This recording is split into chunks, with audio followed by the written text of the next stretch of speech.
as a friend posted on Facebook, I'm here to see a clown about a cornfield, because our review is Clown in a Cornfield. Never has a title quite been more descriptive of what this movie is about than Clown in a Cornfield. Like, that's all you need to know. You know, Clown in a Cornfield, you know what you're getting yourself into. I'm going to start out on this one talking about this movie, Clown in a Cornfield. It was directed by Eli Craig, who, I was looking here, he's done a few things. He did a made-for-TV movie called Zombieland in 2013. Is that related to the actual Zombieland at all? Yeah, I don't know. think so.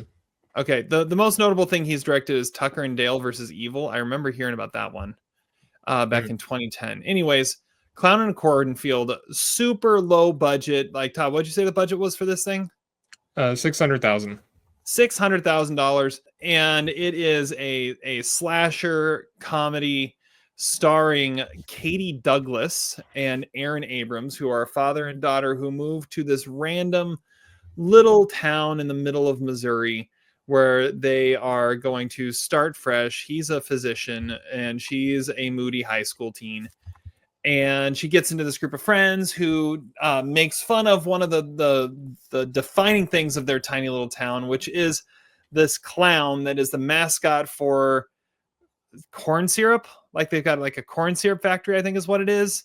And that's like what their town's known for. So, but as they make fun of it, they start to realize other things start happening, and the more they make fun of it, the more creepy clowns show up out of a cornfield to murder them. And then they're on the run and they're just being chased by all these different clowns in a cornfield. The main other guy in this, or the guy in this that becomes the love interest, is Cole, played by Carson McCormick, who the whole time I was watching this, I thought, I know it's a little too young to be it, because what I was thinking of was 30 years ago. This was like the grown-up version of the head of the elf squad in Santa Claus. We are elves with attitude. That's what Carson McCormick looks like. Like, he looks like if that kid had grown up, he'd grow up to be this guy, but that was 30 years ago. So obviously it's not him. There are a couple of recognizable faces in here, like Kevin Durand and Will Sasso. So those were kind of neat to see pop up. Will Sasso, especially, whenever he pops up in something, it's fun. This movie is a blast. It was like, you know what you're getting yourself into, and then it delivers on everything you hoped it would be. Like, this, like, there's a good version of this movie and there's a bad version of this movie, and every note that could have hit for the good version of this movie, it did. It's got some heart to it. It's funny. It's ridiculous. And it's just like, this is why you want to go to the movie theater, is to watch something like this. I'm giving it a very high 3 stars. Could even be talked into higher. We'll see.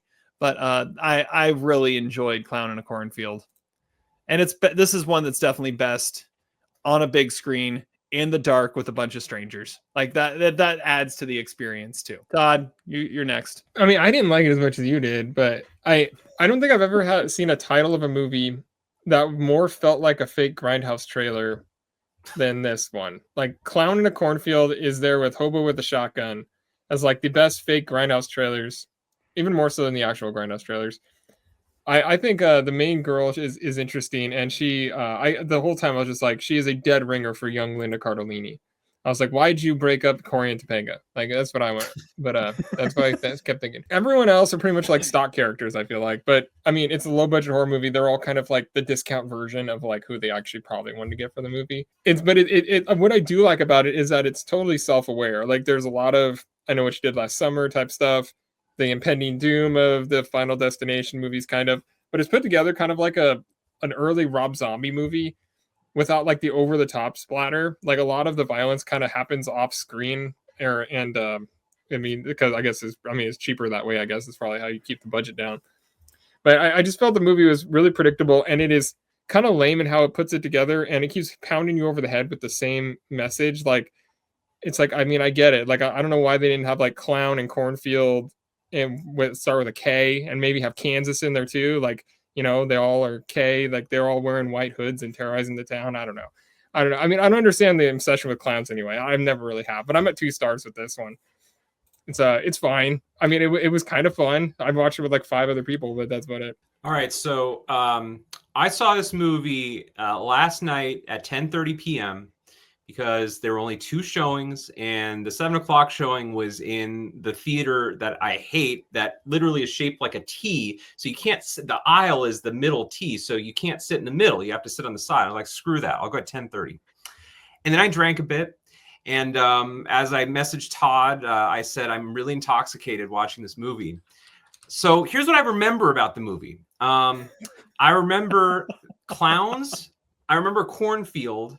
I remember there were times in which there were several clowns in the cornfield. I remember the girl and her dad kind of had like Bill Pullman, Christina Ricci, Casper vibes. Although in that movie they were in Maine, not where is it, Missouri. And I just remember, I remember the romantic subplot at the end, which I think I woke up to and was like, wow, I didn't realize Luca Guadagnino made this movie, but I like it. I mean, that's okay.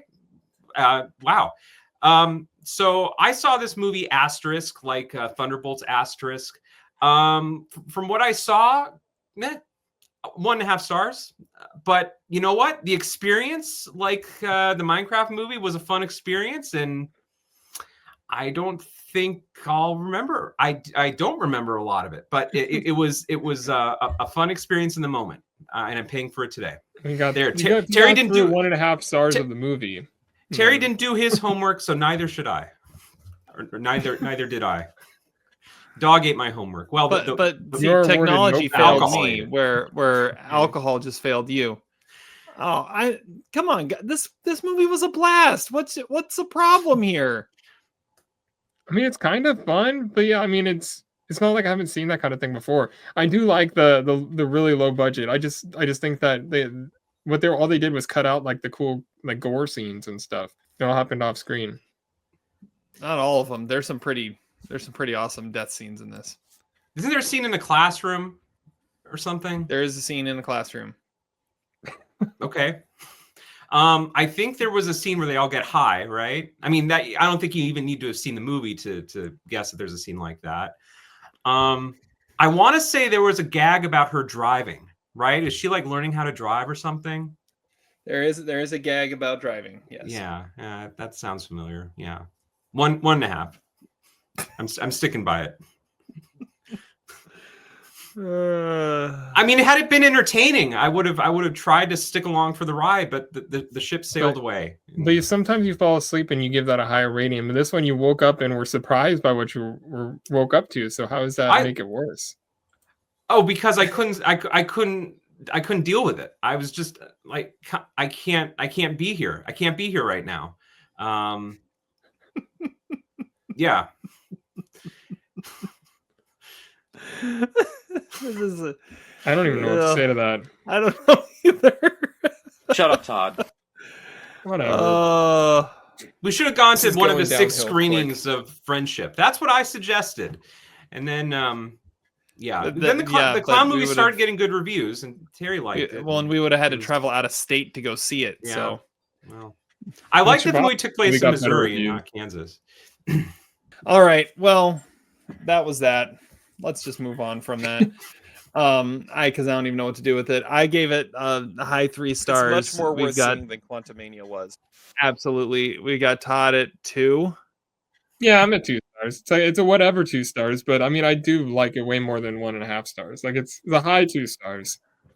And Zach gives it 1.5 stars because that's how much of it he was awake for. Yeah. All right. It's about fair. Yep.